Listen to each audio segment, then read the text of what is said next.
We're here once again for the Bobcat Coach's Corner, and we have the first time with head cross country coach Joe Samprone. Joe, thank you for taking some time with us to get a little bit of insight on your cross country programs here at Georgia College. The 2010 season started off last weekend for you. Tough home meet, it's a tough course, I know, and how did you feel about what you came out with there last weekend? We're very pleased with what happened last week on the course. Of course, we did have one of our runners on the women's side went down during the race, and she's probably going to be lost to us for the season. That was the bad news. The good news was that both the men's and the women's team ran very well. So we were very happy with that. One of the things that we pride ourselves with in cross country at Georgia College is that we usually have a very tight pack of finishes on our team. We almost never have the fastest runner in the race, but usually when you see one green jersey coming in, you see 5 or 6. And that held true pretty much on the men's side. The women's side was a little more spread out than I'd like to see them. There was probably close to a 2-minute spread between our first and our fifth finisher. On the women's side, there was like a minute between the first and the fifth on the men's side. Minute we can live with. 2 minutes might be a little bit too far apart, but we've got a lot of talent. And as you said, it was a very hot day. It was an afternoon race. It was 90 degrees. It was a very hilly course. And for 2 of our top 5 finishes on the women's side, they were freshmen, and we're very encouraged by how well freshmen women are running. So we're confident this is going to be a good season. All right, well, let's talk about some of those finishes, some of the individuals. I know we spoke individually about a guy like Daniel Horseman coming in. He's a junior, and he was your top finisher at the meet. Give me a little bit about his work ethic, some of the stuff he's done in the offseason, because he hasn't been a top finisher for you in the past. Dan, in his freshman year, a couple of years ago, he was solid. He was, in the top, say, 6 on the team. And he'd run 4th or he'd run 5th. I mean, he was a solid runner as a freshman. But last year was an off year for Daniel. He was hurt. He had an injury, pretty chronic all season long. So we never really got to see how good Dan was. But he really dedicated himself last year when he was coming back from his injury. He was trying as hard as he could, and he actually got in a couple of races, and he actually finished in the top 5, but he was not healthy. He was still injured, but this year he's totally healthy, and he's dedicated himself to having a great season. And but I have to tell you, and I think anyone who follows Georgia College cross country knows, on our men's team, Daniel is a #1 runner in a race for us. The fellow who came in second, Colin Conroy, has been a #1 runner for us. Rob Manning, who's also on the team, has been a #1 runner for us. And Tim Carey, most of last year, was a #1 runner for us. And Tyler Maddox, who wasn't able to be at the meet, he's also in the United States Marines, and they had a weekend event he had to attend, so he couldn't make the meet. Last year he ran for North Georgia College before they shut down their cross-country program, and now we benefit from that because he's running with us. But last year he beat every guy on our team at both conference and regional. So effectively we have 5 #1 runners on that men's team. And if we can get them all striking on the same cylinder at the same time, we're going to have one wheel of a team on the men's side.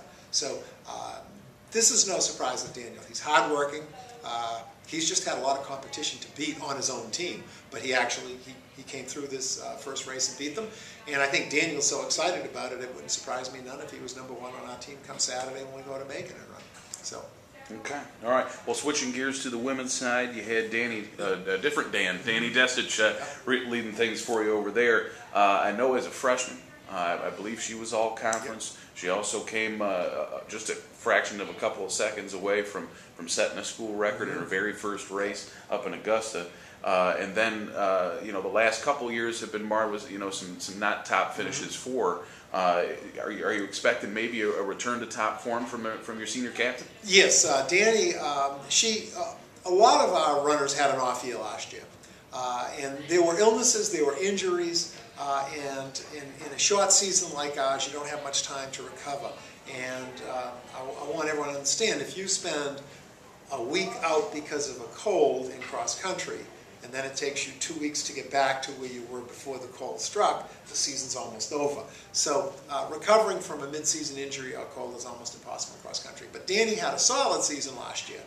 Her sophomore year was a little off, but last year she had some very good races. Her being back to form is absolutely no surprise. She's one of the most talented women cross-country runners we've ever had at Georgia College. The other thing that was very pleasant to see on Friday was Carissa Ekstrom came back very strong. Carissa she won her very first race just as Danny did. When Carissa was a freshman, her first race, I believe she beat our whole team. And then last year she also didn't have a good season. But this year starting out great. She was right there with, right behind Danny, shoulder to shoulder with Danny, right behind Danny. And then we had Sarah Balcom. Sarah, her sister Ginny, some people may be familiar with the Balcom name, Ginny was our #1 runner for a couple of years. She graduated last year, and she was one of the runners that we really needed to work on replacing because she was our first or second runner most of the season last year. And I think Sarah stepped up, and she's running better than she did last year. And in our to round out our top 5, we had Andrea Burns and Allison Loans. And whenever you can get a freshman to jump into your top 5, that's very good. That's a very good sign. I don't know, sometimes when kids come out of high school, they're used to being the #1 runner on their team. It's very difficult to come as a freshman when you've got these upper class people who are they've had much more experience and they're faster. But at practice every morning, Allison and Andrea is challenging everybody. They're just running like they were veterans rather than they were freshmen. And I also want to mention on the men's side, in addition to all those #1 runners that we've got on the men's side, we've got a couple of very talented in the top 5 over the weekend. Philip Lasky, I think, came in 5th. And Zach Robinson came in 3rd. Those are 2 freshmen. So we've got a couple of really good freshmen on both the men's team and the women's team. And with having only graduated a couple of runners last year, I think we're a better team than we were last year, and we're a good team last year on both men's and women's cross country. Okay. All right. Well, looking forward, our shortest trip of the year, just down Route 49 over to Mercer. For the Run Fit Invitational. This is a meet you've been doing for years and years. What do you expect from both the field and the course over there in Macon? Yeah, the runners like that course. It's a fast course as opposed to our course, which is a very slow course. Our course is very hilly. This course over in Macon, the Mercer meet, is a very fast course. So it was good to get everyone running on our course just to see how grueling cross-country can be. You wake them up at the beginning of the season with a run like that. The good news about ours was they didn't have to travel far to do it. It was right here.